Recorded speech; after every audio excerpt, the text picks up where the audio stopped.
Let's talk life's little luxuries, a towel warmer. This is something I had my eye on for so long and just felt like, I don't know, do I need it? And the answer is yes. Yes, where's this been all my life? So this is what it looks like, and I have a towel to do a demo with.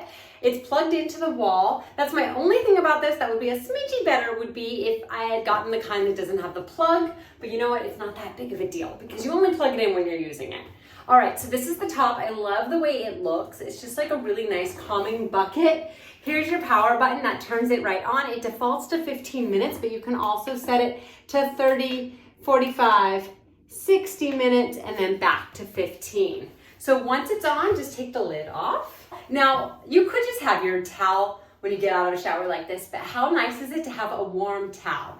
And have you ever showered and someone uses your towel and then you have a damp towel after your shower? Oh, it's the worst. So I've been using this and I just love coming out of the shower to a nice, fresh, warm towel. That's all you do.